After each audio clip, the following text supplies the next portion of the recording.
Hey everybody, hope your day's going well. We are back with another reaction to Traveling Wilburys, but not a song. We got the mini documentary here on YouTube, The True History of the Traveling Wilburys. And thank you for sharing this with me on my first Traveling Wilburys reaction. I didn't recognize everybody on it, not immediately. Some of them I did, but you got to remember, I was nosedive in books all my life and movies, so I consider myself pretty well versed in those worlds, even though I haven't even scratched the surface of those either. And I'm using this channel right now as a musical education. So we're here to learn as well and entertain ourselves, of course. I thank you for joining me along this ride. Hey, let's jump in. I'm going to switch this view because maybe people haven't seen this and just want to watch this with me. I can just do this and you can have a better view of all this, man. Let's go.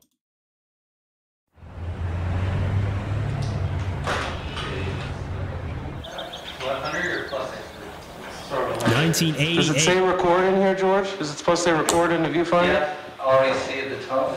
Oh yeah, there it goes.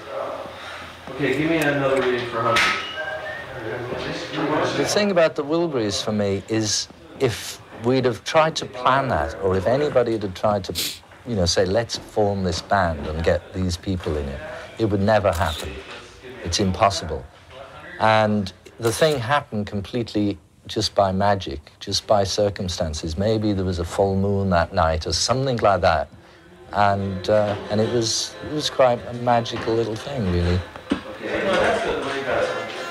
I had dinner with Roy Orbison and Jeff. And I said to Jeff, look, tomorrow I'm just going to go in a studio and make up a tune, and do you want to come and help? He said, sure. Bob, we knew, had this little studio. I phoned Bob up. I mean, sometimes you can phone him and not get through for years, but he picked up first ring and he said, sure, come on over. My guitar was at Tom Petty's house, so Tom and Jeff picked me up. We went over to Bob's. I got the first line, just said, been beat up, battered around, and then wham, they just kept coming with all these lines. And there was Bob. Yeah. See, that's the summary right there. We don't even need to. I love that because, like he said in the, you know, at first, like if you organize, you said, you know, you want to do this, and then you immediately start thinking about, oh no, but I've got this tour coming up. I gotta record this, and everybody's thinking about their schedules. And you know what? It's a headache. Nah, let's not do it. Many things in our own lives we can relate to that we maybe have, you know, pushed to the side because, oh man, we thought we weren't able, or we weren't able to, or gonna be able to handle this. And yeah, and then this, when it comes like this punny, like, oh yeah, you know, we're gonna do this, oh yeah, look, I'm gonna join you, let's do it. And then this comes out of it. Ooh, okay, I like that, let's go. I was saying, well, what's it called? What's it about? And I finally saw behind his door this big box with a sticker on it saying Handle with Car. I said, Handle with Car? He said, oh yeah, that's good. The song that I reacted to. It's a great song. Situation's terrible, but baby, you're adorable, and no need care. I'm so tired of being lonely. I still have some love to give. Won't you show me that you really care? Everybody's got some. I liked the song and the way it had turned out with all these people on it so much, so I just carried it around in my pocket for ages thinking, well, what can I do with this thing? And the only thing to do I could think of was do another 9, make an album. You know what it also is? I realized, you know, when I didn't recognize George Harrison, of course I know he's from the Beatles, immediately the photos that I'm used to are either his true younger self, the black and white photos, or he had like a mustache at a certain point. And that's why you know, you look at something, you think, you know, you want to say, you're scared to say because you say, oh, you know, you're going to be wrong, and then corrected in the comments, which is fine. No, I have no issue with that. You know, I do not edit almost these videos unless something real technical happens, or I sneeze and I take it out or something. but usually mistakes, I leave them in it because that's what happens. It's a first reaction. But yeah, you're so used to a certain image because of some pictures. But of course, they have such long spanning careers, they're going to change looks. And you're not always sure, somebody, an artist goes bald or something. And then you go back and you say, he used to have hair. Am I used to, you get what I'm saying? So that's, hey, man. But that song is amazing. Roy Orbison's voice. I read in the comments he had like a 6-octave range. And he was also Elvis Presley's favorite singer. Wow, come on. And I said, yeah, that sounds like a real good idea, because it had really been such magic doing the first track.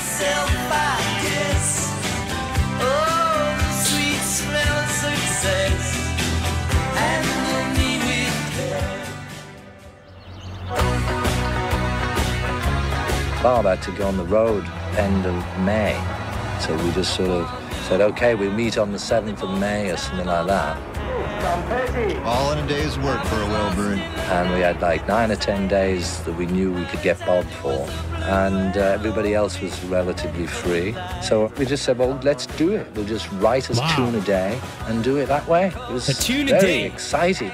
And every time we start thinking about it, it's just, wow, and Roy Orbison's in the band.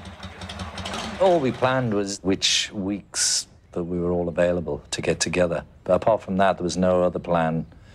I mean, we set up a room where we were going to be, and then we walked in and we started writing the tune. We were in Dave Stewart's house, and it was a nice environment because you could kind of sit outside. It was warm, and the doors were always open. Why don't we do one like that? Is this Dave Stewart from the Eurythmics, or am I wrong? Is it another Dave Stewart?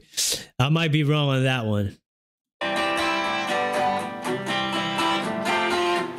He had a little tiny studio, but it wasn't a studio, it was more like just a control room with a vocal booth, so we didn't have any space to play the guitars, so we set up in his kitchen.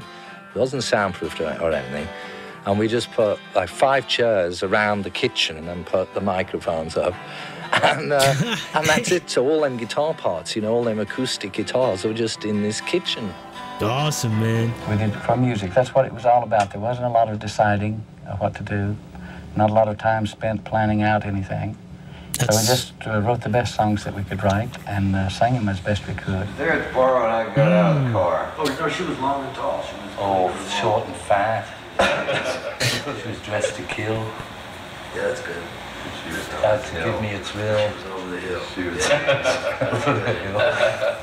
I'm going to come across songs that I probably haven't heard and I want to react to. Okay, but that's just going to be small parts, of course.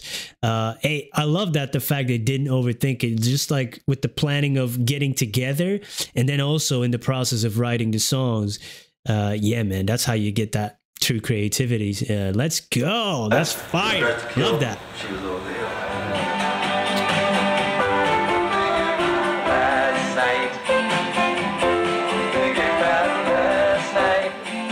Just sitting around in a circle, like 5 of us just strumming acoustic guitars and coming up with a song in like a couple of hours that was almost ready to record, and then recording it like on the evening. It's pretty sort of unbelievable stuff. I looked at her eyes. They were full of surprise. They were full of surprise. It seems to always like they were filled with surprise. Yeah. They were full of surprise. Give him a Pulitzer Prize. They were filled with surprise. Last night, thinking about last night, I asked her to marry me. She smiled and pulled out a knife. Oh, She said the party's just beginning. She said, "Oh shit." Sometimes What we song is sing that? the same song. hey, let me know all the songs that were in this. Maybe it will come up on the screen. Maybe I missed it even. And Tom Petty, of course, I know his name, but I wasn't able to put a face to it. And then after I stopped recording, I realized, man, I reacted to Tom Petty and the Heartbreakers. I think the song was Learning to Fly. Only one reaction so far, but I've done almost 2,000 now. So you know, information overload at times. I might need to slow down, guys. I might need to slow down. You know, just to see who sounded good or if this key fit somebody. That was a lot of the fun of it. And George would kind of audition us, which could be really intimidating, you know, because, like, you know, Roy Orbison would sing the song, and then they'd send you out to sing it, you know, and it's like, well, damn, that's really intimidating. Well, Dave is right.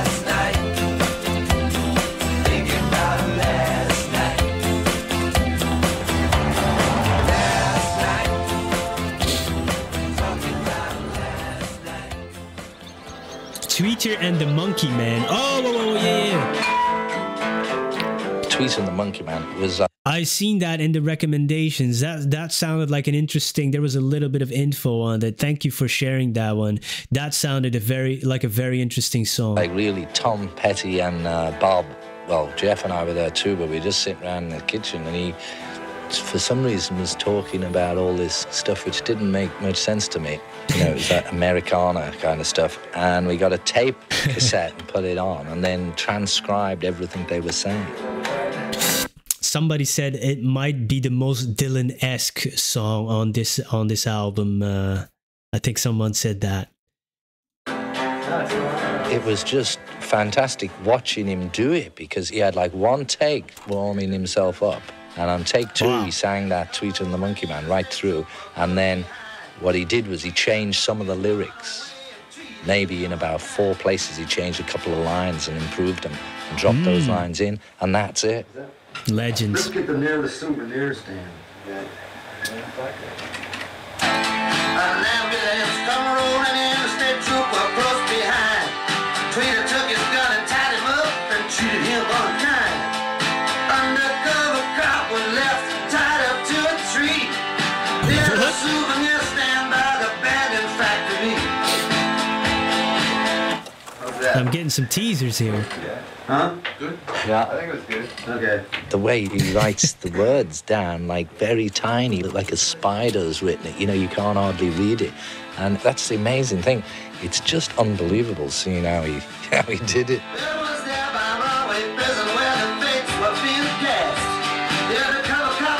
I mean, that, for me, was just amazing watching it, because I had very little to do with writing that tune at all, except Jeff and I remembered a bit he did that he'd forgotten, which became that chorus. Interesting. So, yeah, they didn't really write on this song, but they did, like, help him remember stuff that he forgot that he actually wrote. Interesting. It's always great to learn about creative process of another artist. You know, me as a writer too, I always listen to conversation of other authors, how they approach their writing, and especially how they do revisions, because that's the process I'm interested in, of sometimes fine tuning and revising drafts and stuff. So I can see, like, they learn from each other and look at, like, how are you doing this? How are you doing that? And then you absorb that, you know, it's very interesting. I love learning about those things.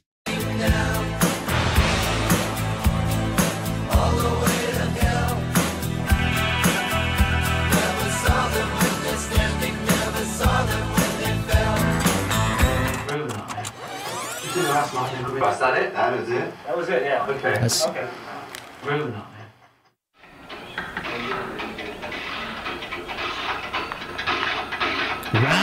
Rattled. Okay.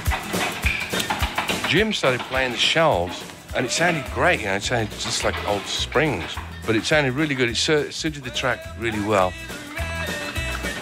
Nothing was off limits, you know, you could record where you like, so it was opportunity to get sounds that you would never have got before.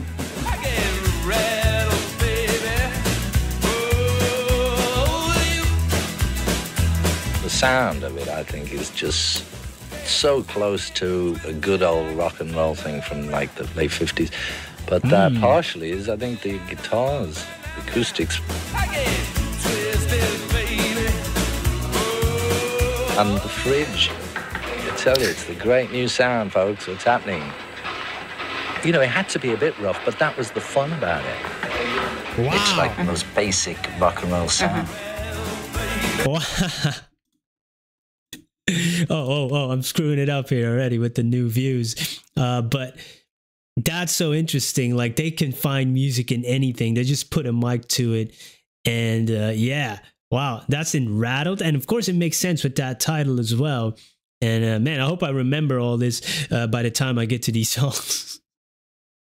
I'm already putting out a disclaimer. I probably won't. As you were doing it, you already felt like you were listening to the finished product, and it sounded great. Those were very happy moments. To be listening to a song knowing that you'd got it already, and all you could do was make it better. Love that.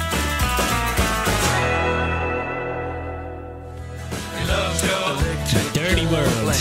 He loves your red bell peppers. He loves your fuel injection. I love that track. It's just so funny, really.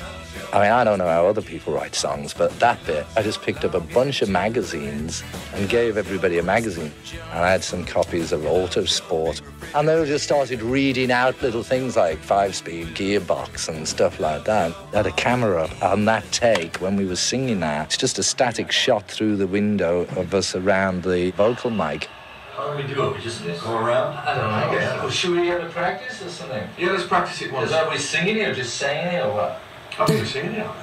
Oh, so That's try awesome. that there. Let's see. Okay. We just wrote this random list and had it on the microphone. And then we just did the take.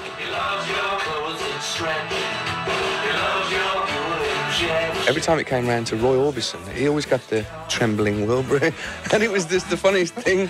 Roy, with the big voice, the big operatic, trembling Wilbury, and we all just collapsed every time. And no matter how we rearranged it, he always ended up with trembling Wilbury on the end.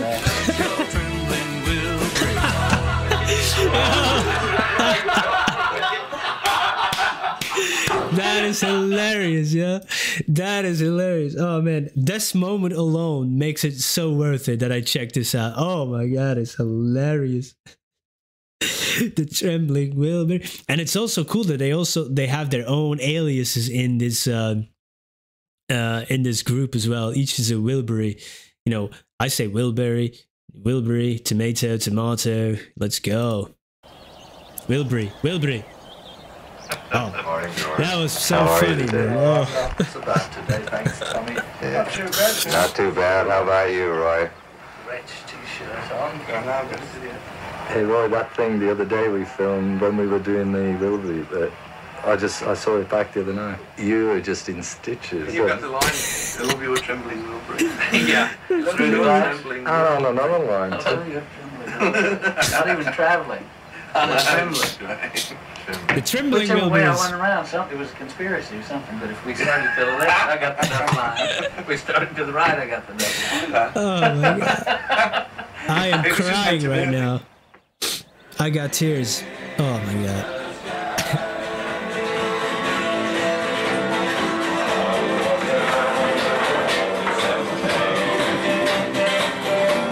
There was just a lot of music in the air and a lot of fun going around. A lot of parties, a lot of ukuleles till dawn.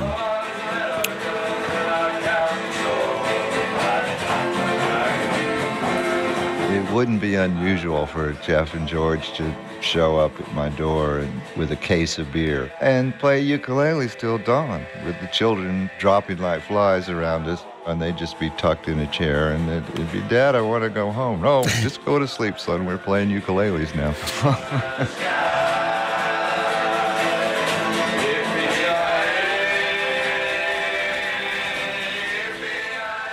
You know, what Jeff brings most to a session is his enthusiasm and spark. Some producers don't like to be there and treat it as work, and it's more like, ooh, Dad's here, you know, so that kind of stuff. With Jeff, it was more like, oh, great, well, let's try this. You know, officially, George and me are the producers. But, you know, we all have lots of ideas for it. And at the end of the day, it's like, it is like a bunch of really fresh stuff, because when you're working on it, it's only like hours old, you know. It's not like you've had it there for months. You just do it, and it's really quick. The whole thing took 6 weeks from the first chord that we thought of to the finished mix of the last song. It was just a thrill, really, to write a song with Roy Orbison. It was an ambition that I'd always had, and it came true, which was great. If you're just sitting on the sofa working on a song and Roy's singing, even when he sang soft, there's such a tone, such a sound, you know, such a gift, really. we used to always tell him, Roy, you must be the best singer in the world. And he'd say, yeah. He has got like the best voice ever in pop music. So you can't get in the way of him either, you know, so it's a real tricky one. His voice is really big anyway, but obviously you don't want a weedy little backing, but it's really hard to make him fit in with his great big voice and still have some oomph behind it.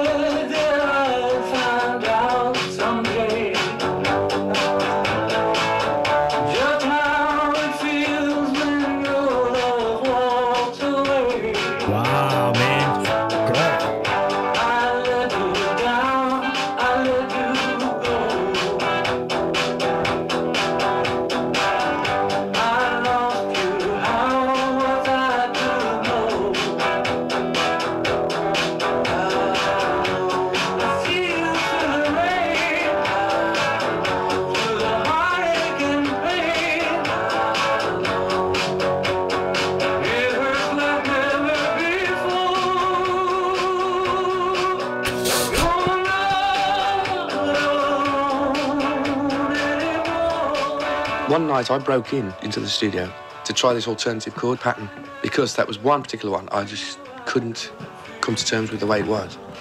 And I just did it as an alternative. I put this Telecaster on, playing these other chords, and pulled out all the other stuff. And everybody else arrived and heard it as this new thing with like the same tune but different chords. And they all loved it. Cool. You should come over and it sounds really good.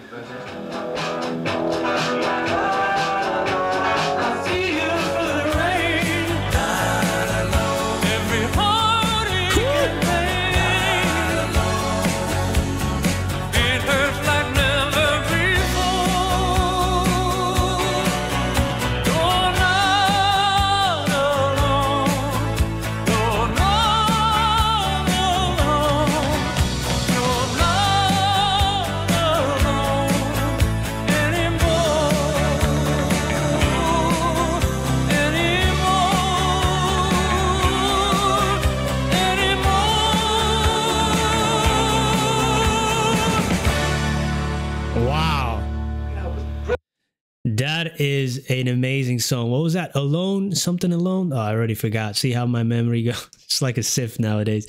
But wow, his voice. It's undescribable. It's so beautiful. It's so enchanting. It's mesmerizing, hypnotizing, all those type of words where you really get sucked into it and drawn to it like a moth to a flame. Amazing. Yeah. I think I have one performance, recorded reaction to, which also had many legends that I probably didn't recognize as backing, as people who play the instruments and stuff. I forget. It will be posted as soon as it's unblocked. But I definitely need to get into more of his music, man, and learn more. We're learning a bit through this documentary of how this group came together in the recording process. But of course, I need to learn more about each individual member as well, and many other artists. But we're not stopping anytime soon, so let's keep going. Brilliant!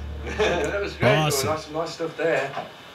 I put all I had into the project, but it's the other guys had visions of what I should sound like or what I should sing and things like that. So we didn't question each other. We just went right ahead. I tell you, I love to hear all these guys sing so much that it was just for me. I could have just sat there and listened, really. Congratulations. All right. We got work to do.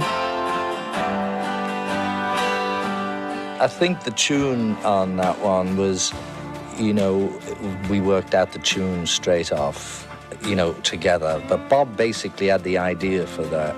Congratulations. Congratulations for breaking my heart. Congratulations for tearing it all apart. The difference was the rest of us had more time, but Bob had to go on the road, and we knew he couldn't come over and do any more vocals again, so we had to get his vocals immediately. For leaving me in need. This morning I looked out my window and found a bluebird singing, but there was no one around.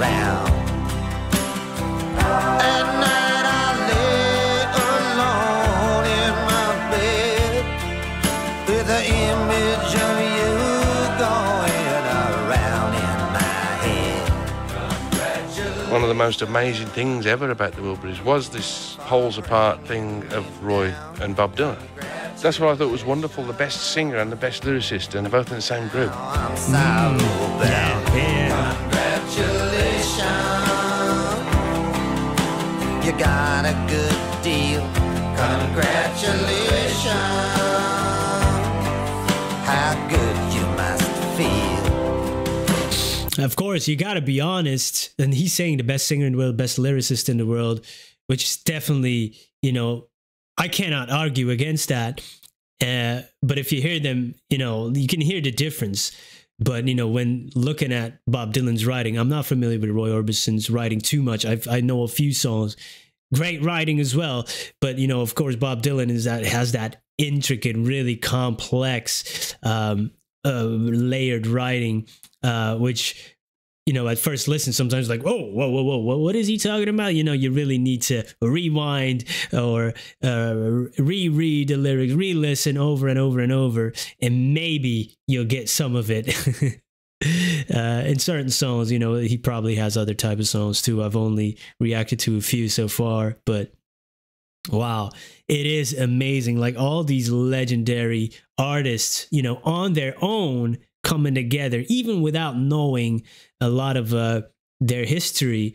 I am aware of the gravitas of them sitting here in a room, jamming together, playing ukulele, eating pizza together. That is a historical time in music. You know, I do sense that, like, for people who know everything about these artists, that must be like, wow, that is. For me, it's already wow. So I must imagine the feeling people had when they came together. Yeah, that's insane, yo.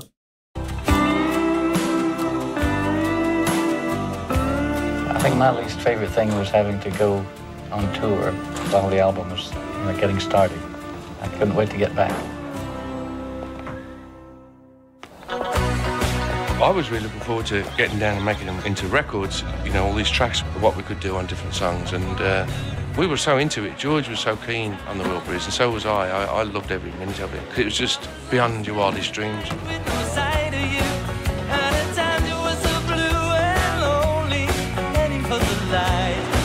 We had ideas for him, talking about it on the plane as we were flying over from LA to London, and took him back to England, to George's studio.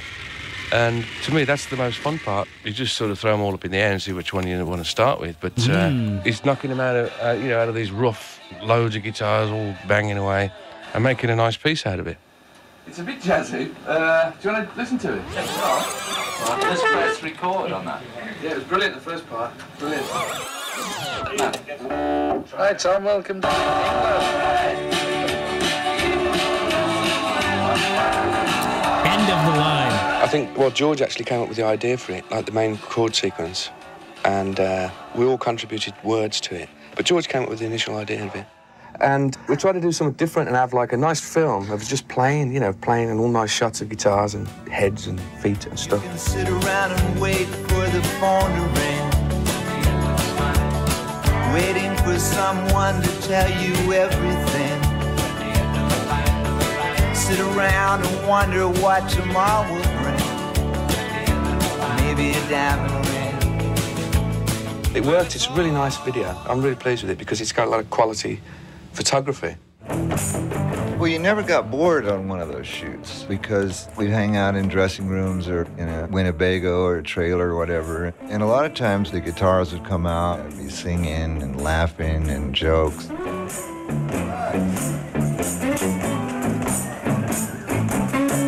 You know, a shoot can be pretty long. Sometimes those video shoots can be 12, 15 hours.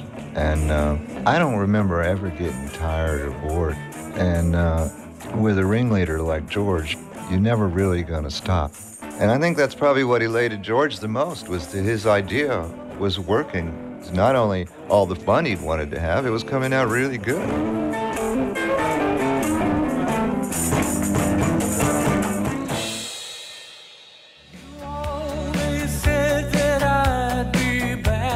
Roy went out on top, and I'm sure he knew that. The last conversation I had with him was a couple of days before he died on the phone, and he was just so thrilled that the Wilburys had gone platinum, and he was just, isn't it great? It's great. We all felt that Roy was a real special part of the group, and it was just our ace in the hole to have that voice come in. And he was so nice, you know, and it was so painful when he died. Roy would have liked us to have continued to do The End of the Line. You know, it's a very optimistic song, and I mean, we love Roy. Life flows on within you and without you, and he's around, you know, in his astral body. He'll be cool. Well, it's all right, even when push comes to shove. Well, it's all right, if you got someone to love. Well, it's all right, everything will work out fine. Well, it's all right, we're going to the end of the line. The whole experience was just some of the best days of my life, really. Yeah, man. She wrote a long letter, And I think it probably was for us all. on a short piece of paper. The thing I guess would be hardest for people to understand is what good friends we were. It really had very little to do with combining a bunch of famous people. It was a bunch of friends that just happened to be really good at making music. Being beat up and battered around, Man, that one. being So sent good. up and I've been shut down. You're the best thing that I've ever found. Handle me with care. None of this would have happened without him. It was George's band. It was always George's band. And it was a dream he'd had for a long time. From my point of view, I just tried to preserve our relationship. I worked so hard to make sure that, you know, all the guys who were in that band and consequently on record and film, their friendship wasn't abused. Just to preserve our friendship. That was the underlying contribution, I think, what I was trying to do. It was wonderful to see all these professionals just do their thing, you know. And it was a learning experience for me. So the doing of the album, that was my greatest time. I was looking at it from, like, out of the Wilburys. I was looking at it like, wow, look at all these people together. This would be great.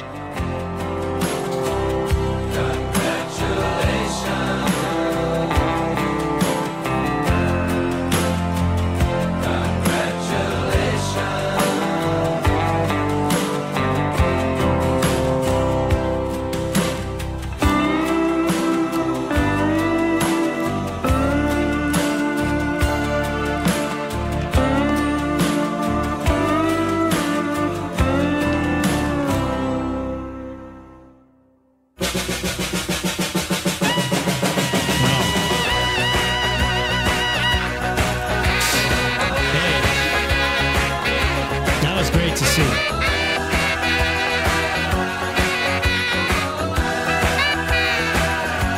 Heading for the light.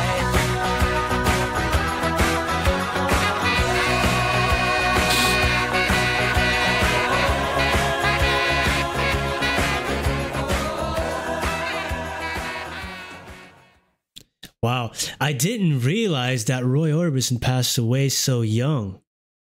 So he was born in 36 and died in 88. So yeah, I never realized he passed away still, you know, in his early 50s. And I believe the only ones who's still with us is Bob Dylan and maybe Jeff Lynne.